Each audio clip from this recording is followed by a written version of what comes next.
What is going on, guys? Welcome back to the Residual Earners Podcast, episode 42. And today, we want to dive into team culture. Do you have a team culture at your work? Whether you know it or not, you do. Is it positive? Is it negative? How do we improve it? Guys, we're going to answer all of these questions and more through the next 30, 45 minutes of this podcast. I'm Jordan. I'm Presley. And we are thrilled to be back for episode 42, talking about team culture. Did you say 42? 42.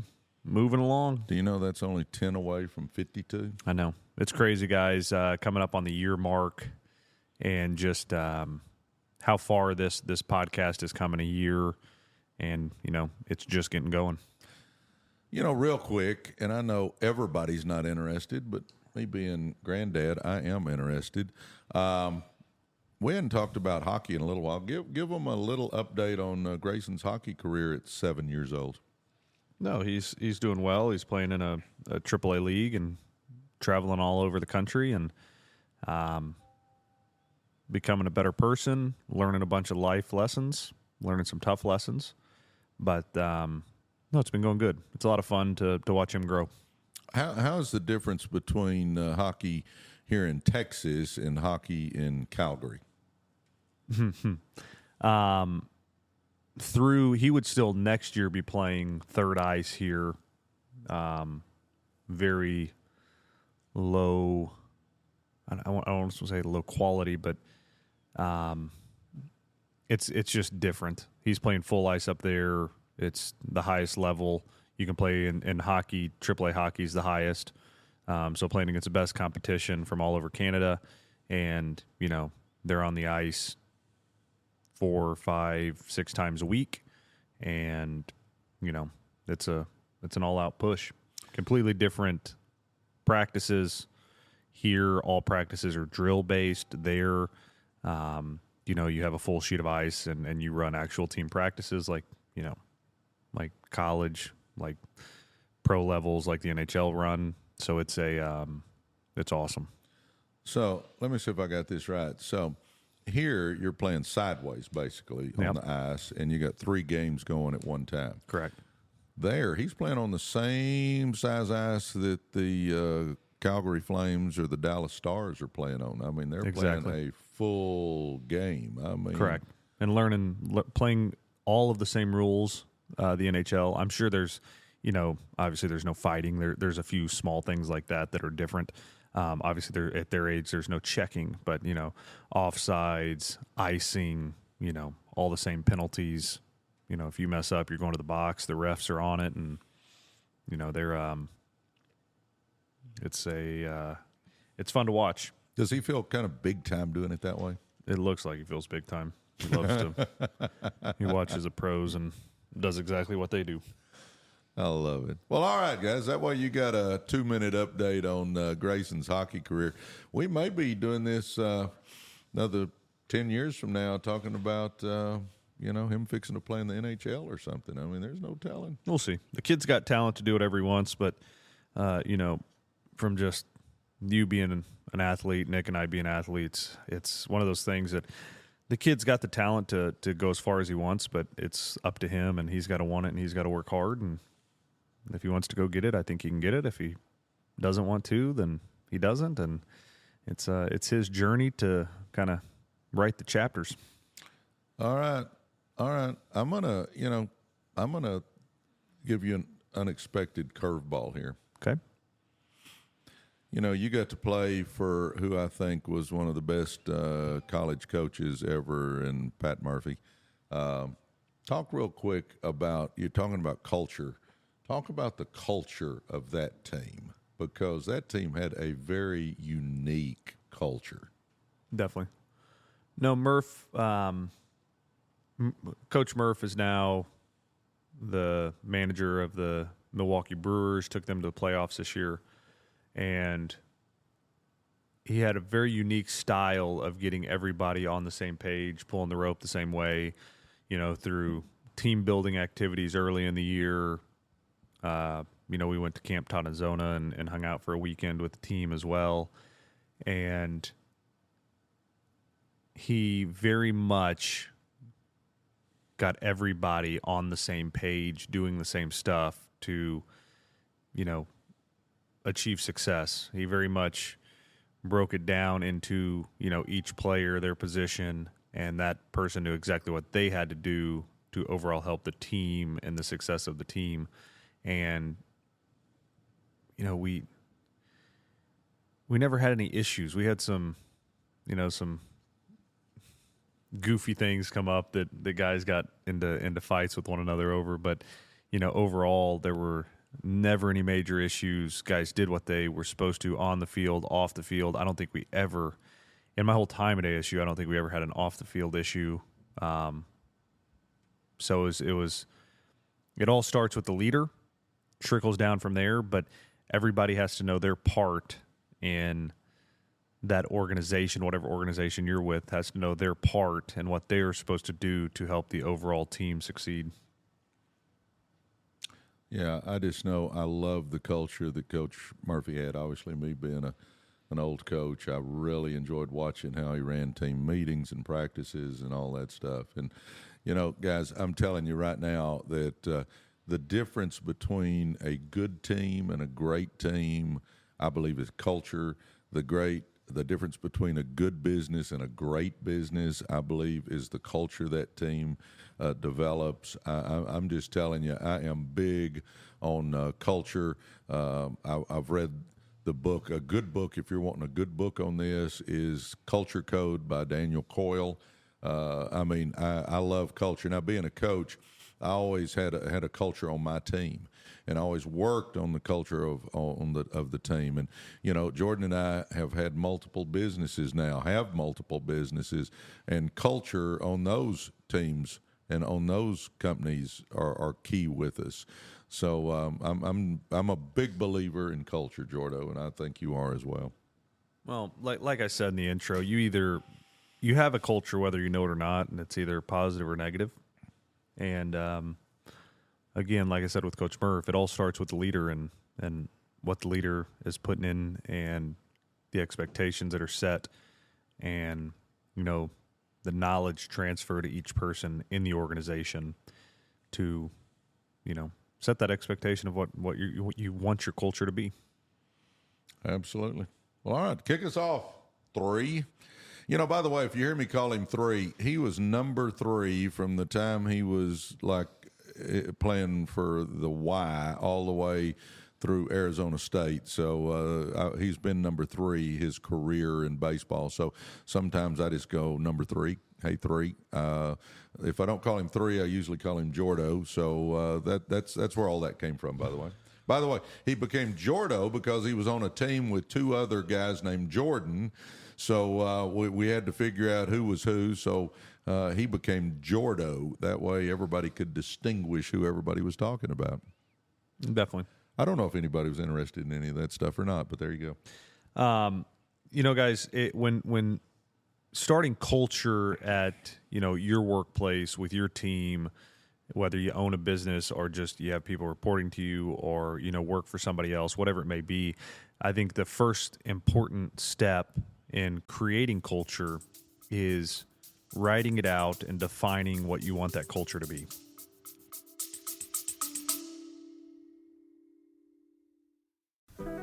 At my current company, I've generated 7 figures in revenue in just 6 months doing all the sales by myself. Just me and Rumi, my secret weapon. Rumi isn't just another meeting app. It's like Zoom or Google Meet, but with AI tools that supercharge my results. Rumi records every meeting, gives me real-time insights during sales calls, and if I've met with a prospect in the past, Rumi's meeting memory answers any questions I have before the call. I don't waste time digging through notes, Rumi preps me instantly. Go to tryrumi.ai, that's tryrumi.ai for a 14-day free trial.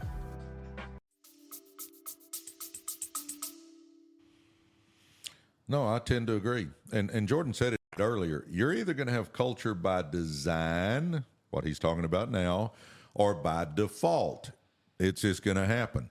And if you don't develop the culture you want, it's going to be like weeds in a garden that you're not taking care of. The weeds are going to start taking over, and you're not going to have the culture that you want. You're going to have a bunch of weeds.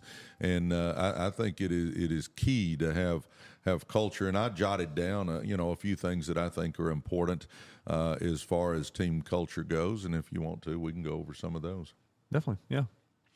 Well, I think one of the big keys for team culture is high energy. I think you've got to develop a sense that, everybody's working hard, everybody's upbeat, everybody's positive, everybody is in the game. I think the energy that you bring is going to be huge. And Jordan said it, everything rises and falls with leadership. I mean, that's a John Maxwell saying. I mean, everything rises and falls with leadership. So it's going to come down from you as the leader, what kind of culture you're going to develop with your company. When we had the car dealerships, my gosh, we worked hard on our team culture. And I'll say this, as we ended up with, in the end, we had 7 dealerships. It gets harder and harder to really keep that culture as you get bigger and bigger. That's why it is so key that if you've got a smaller company right now, then you really want to develop that culture, because as it grows, you can stick in with that culture. I mean, it'll kind of hang in there. If you have a weak culture when you're little, you'll totally lose it as the company gets bigger and bigger. But I think high energy is a key as far as wanting a successful company. Definitely. No, you got to have the energy. You got to have the positive outset, because we can all think of, managers, leaders in the past that have kind of killed culture. And, I'm sure each and every one of you on here can think of an example where, you were excited about something and then, talk to a leader, talk to a manager, and that excitement gets crushed, culture gets crushed, and, it ends up working as a negative for the team than a positive. No, absolutely. And, one of the other things that I think is big is to have a culture of having fun. Yeah. Think about this, guys. I'm sure you can relate to this. I have been with people where we could be digging a ditch out in the 95-degree heat, but we were having fun. Yeah. I mean, we somehow we just made it fun, and being with those folks, it was just fun. I mean, you could be working hard, but you were having fun, and that's the culture that I want. I mean, we all want to work hard, especially when you've got a company. Everybody has to be working hard. That's not even an option. But I'm telling you, you can work hard and be having fun. When we had the car dealerships, my gosh, I'd be walking in and I'd be smiling and high-fiving everybody, and we'd be talking and having a good time, and I'd ask them how the family is and all that. But we were working hard, and they knew I expected them to work hard. But you can have fun while you're working hard, guys. And I think that is a culture that you wanted to develop on, whether it's a sports team or whether it's your company. We want to be having fun while we're working hard. Now, I'm guessing y'all I know y'all worked your butt off for Murph, but I'm guessing you had a pretty good time while you were doing it as well. Definitely. We had the best time. And again, that's just through, what Coach Murphy created. But, a statistic is that companies, organizations with positive culture, where people show up to work with a positive mindset, have 20% more production than companies with a negative culture. I mean, that's massive, which in a lot of cases, that's the difference in, having a positive bottom line and, going out of business. 20%'s 20%, I would say you can go out of business over 20% most of the time. So, I think that just speaks to the importance of what we're talking about today is, it is key, guys. Well, and I think another thing that we want to be pushing hard for culture-wise is having a culture of learning and growing. No. Having a culture of learning and growing. I'm going to give all you folks a tidbit on if you're wanting to move up in a company. Let's, and I'm kind of going off the reservation here, but just here's 3 quick tips for somebody that's trying to work their way up the corporate ladder, let's say, or the business ladder, because Jordan and I have had and still do have multiple businesses, so we get this. But I'm telling you, you need to have that culture of learning and growing. Everybody on your team should be trying to bring more value to the marketplace. Everybody on your team should try to be increasing their skills, knowledge, and abilities. That should be something you are fostering as a team, that the culture is we increase our skills, knowledge, and abilities. We bring more value to the marketplace. Now, for your team members, then think this through. If you're going to give somebody a raise, it's review time. Am I going to give somebody the bigger raise that's increasing their skill, knowledge, and ability and bringing me more value to the marketplace, or somebody that's not? Well, obviously, I'm going to give the bigger raise to the ones that's increasing their skills, knowledge, and abilities. So the other thing is, always have the culture of you do more than you're paid for. Because here's why I say that, especially for the team members. Get this. If Jordan and I are going to promote somebody, we got a position that opened up, we're going to promote somebody. Are we going to promote somebody that's doing just enough to get by, or somebody that's exceeding expectations? Somebody that's doing a little more than we're paying them for? Well, of course, we're going to promote the person that's doing a little bit more. You can start developing this culture of doing that. The other culture you really want to develop on your team is being problem solvers. You want to develop the culture of being problem solvers at your company, because if you've got people on staff, on your team, that are problem solvers, my gosh, it makes life so much easier, because a problem comes up on your company, and you got somebody that's thinking about it and they figure out a solution. Guys, let me get this straight with you. The people that can solve bigger problems are worth a whole lot more to you.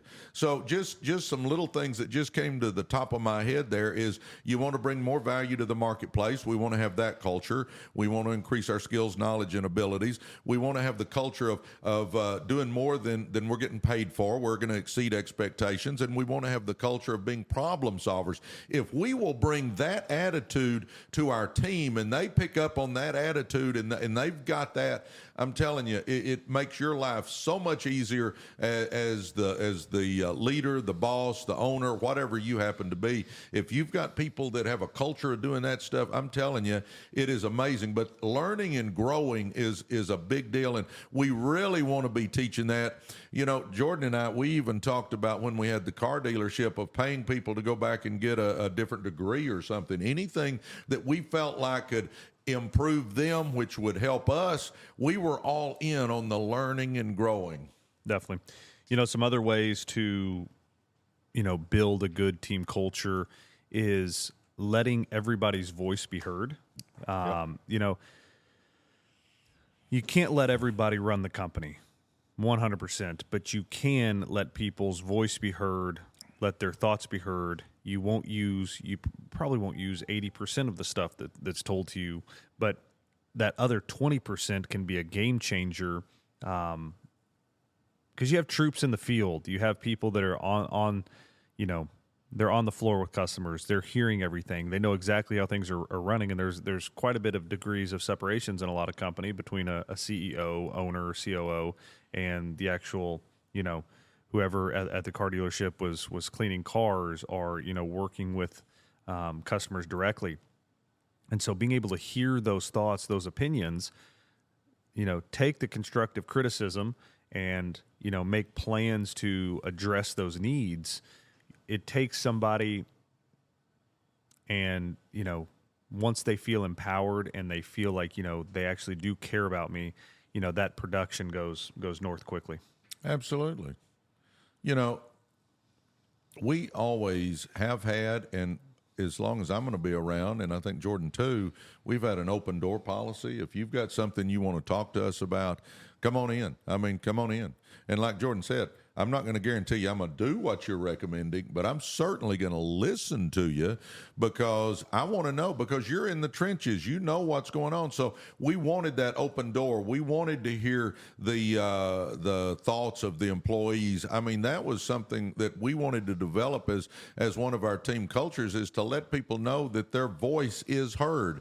Now, again, I can't guarantee we're going to do what you recommend, but I am going to certainly listen to you and think it through. And, you know, I'm going to throw this in here, probably doesn't really fit right here, but, you know, I was one of those guys that when I walked on the dealership, if there was trash out in the parking lot, you know what I was doing? I was picking up some trash. I mean, if the bathroom needed to be tidied up and the custodian wasn't around, you know, I can tidy a bathroom up. You know, I wanted my team to see that I will do whatever it takes to keep this thing going, to make us the best we can be. And I think if as a leader, if you will show that willingness to get your hands a little bit dirty every once in a while, I'm not saying spend all your time in the bathroom or spend all your time walking around picking up trash, because as the CEO or the president or the owner of the company, you got a lot of stuff you got to be doing, but they do need to understand that you don't feel like you are too good to be helping and too good to be doing and too good to be picking up, because I believe that made a big difference. You know, another thing, and I told you this a while back, Jordan, I'd go out into the service area where the techs were, and I'd be walking around talking to them, and it would be almost like they were in awe that I would be out there where they were. And I'm going, what are you talking about? Yeah, I'm coming out here. Well, we just don't usually see owners out here in the service area. Well, I'm not too good to be walking around out here. I want to get to know you a little bit. Just because you're out here doesn't mean I don't want to get to know you. And I got to know their families and all that sort of stuff. And people will say sometimes, well, you don't really want to get too close to somebody, because what if you got to reprimand them or fire them or something like that? Well, to me, that's just part of it. I mean, I'm not going to distance myself from everybody just in case that at some point in time I got to reprimand somebody. I mean, I want to get to know people. I believe you're going to bring the best out of people if you're in the trenches, if you're with them, if you're talking to them. And I think that culture is so big that if the leadership will listen to the folks that are in the trenches, I'm just telling you, that is huge. Definitely. So kind of leading into this next point on culture, when somebody, you mentioned earlier about doing more than what they're paid to do, you know, going above and beyond. The next big thing to team culture is awards and recognition for those people who are doing more than what they should, or guys that are doing an exceptional job at what they're doing, hitting their KPIs, whatever it may be. But, you know, recognition, and I know you got some good sayings on recognition, but recognition is key. Everybody wants some recognition, no matter how big or small. So recognition is key to building a team culture. Well, let's get real. We all like a pat on the back. I mean, I don't care if you're the custodian or the CEO of the company. We all like a pat on the back. I mean, let's get real. Here's the thing about recognition, though.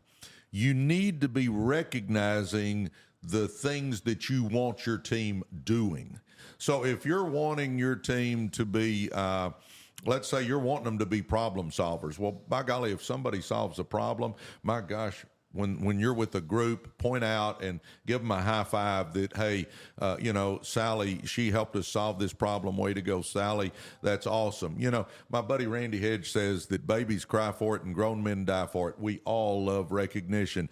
You know, if you're one of your team cultures is, you know, that you want us to all have a positive attitude. Well, when somebody exhibits a positive attitude, say something positive about it. I mean, recognize them for it. If it's all about the customer and somebody goes above and beyond helping a customer out, then recognize them for it. Whatever you're wanting your company to do, whatever you're wanting those team members to do, when somebody does it, recognize them about it, because then everybody else is going to want to do it too, because everybody else is going to want to get that attaboy.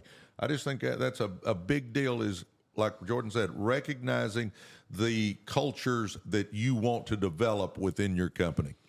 Definitely. I think another big key to team culture is, you know, creating a safe place for people's thoughts, to listen to people's problems, and caring about people over dollars. Well, it's got to be people first. I mean, let's get real. If you don't have the team members, you're not going to have a company. And I think it is so key. And I don't even know if this fits here or not, but be slow to hire. Be slow to hire. Make sure you're getting the right people on the team when you're hiring folks, guys. Don't just be quick hiring people and you just get them in there and you hope they work out. Spend a little time with them. Get to know people a little bit. You might even want to do a culture index on people to see what their personality traits are like. But I'm telling you, you got to get people that get along because one of your team cultures should be a collaborative attitude. Definitely.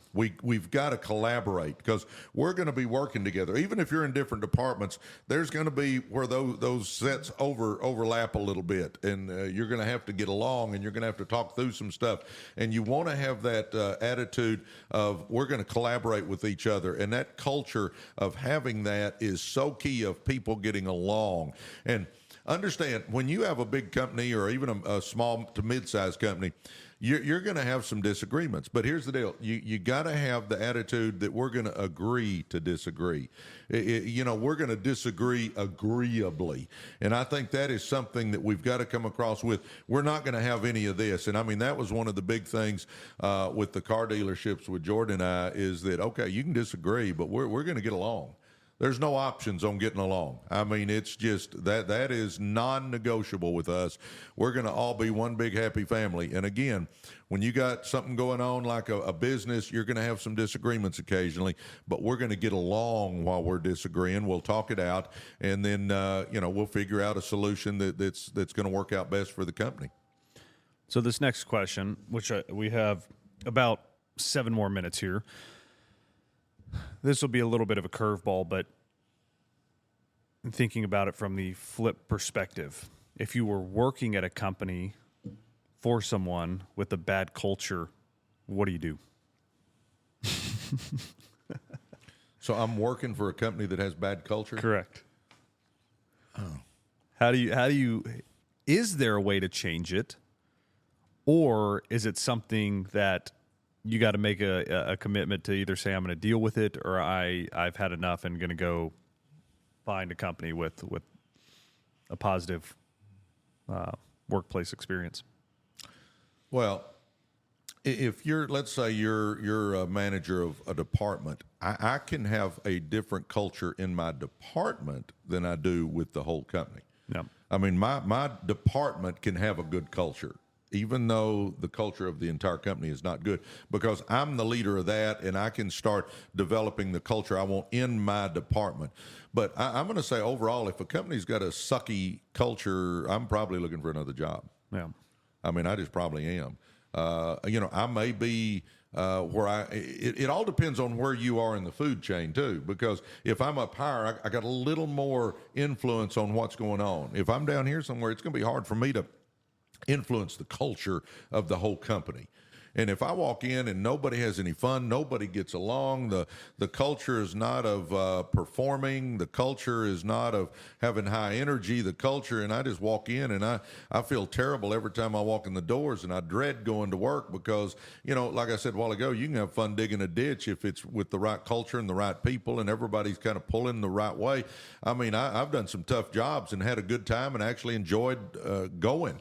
But I've also had some jobs that were easier, and I didn't like what I was doing because the culture sucked. Yeah. And if the culture is not going to change, and I don't have a way to change the culture, I'm probably looking for a different employment, if you will. But before that, I think you should talk to your boss about hiring the residual earners to come in and do a team meeting. Talk to the entire team. I'm loving it. Yeah. I'm loving it. Yeah, we can get that fixed. We can do that. Yeah. No. So one more, kind of the last big question I have. What are some of the common pitfalls that you've seen in the past that create a negative work environment? I think, my biggest pet peeve and the thing that I think creates more issues than anything else is a bad attitude. If people have a bad attitude, I don't care how good you are at your job, I'm not interested in you. Yeah. And we sit down in the conference room with many people when we were thinking about hiring them, And if somebody came across with a sucky attitude, I don't care what your resume says. I don't care how good you are. So if I'm around negative people, if I'm around people that have a poor attitude, if I'm running the company, you're not going to be around long. Definitely. I mean, it's not so much what you say; it's how you say it. I mean, it's the inflection you put on stuff. It's how you handle it if you get your feathers ruffled a little bit. I mean, it's just so much about attitude, because I think it's your attitude, not your aptitude, that'll ultimately determine your altitude. If you've got a good attitude, I can teach you what I need to teach you. Most times. Yeah. If your attitude sucks, it's hard to teach somebody out of a bad attitude. Now, if they're already there, say when I buy a company, I'm going to give them some attaboy talks, and I'm going to work with them, and I'm going to give them what I can give them to try to get them on the right path and get their attitude to change. But at some point in time, either you start making a change of attitude, or I'm going to make a change of person. I mean, I'm going to get somebody else in that spot, because to me, a bad attitude makes it where I'm not enjoying coming to work. I mean, when I walk in and somebody's got a sucky attitude, it just kind of puts a damper on the whole department. I mean, you can just feel it. Yeah. That there's a bad attitude flowing right there. And again, I think it's your attitude, not your aptitude, that'll ultimately determine your altitude, at least when you're dealing with me. I also think that the easiest way in an interview process to figure out if somebody's positive or negative is to start asking them about their last job and why they're making the change. Because there's very polite and respectful ways of talking about why you're moving to why you're looking for a different role. And then, most people just flat out go after them. and you kind of know what you're getting into at that point. But, guys, today's podcast, I think there's been a lot of quality talking about team culture and the importance of team culture and the benefits, productivity-wise of team culture. And it's one of those things that in anything we do as a non-negotiable, it's a non-starter, team culture. It starts with team culture, and it is up to us as the leaders to make sure that that's implemented and taken care of. Yeah, absolutely. And, I wrote out a bunch of things on team culture, but I'm going to tell you that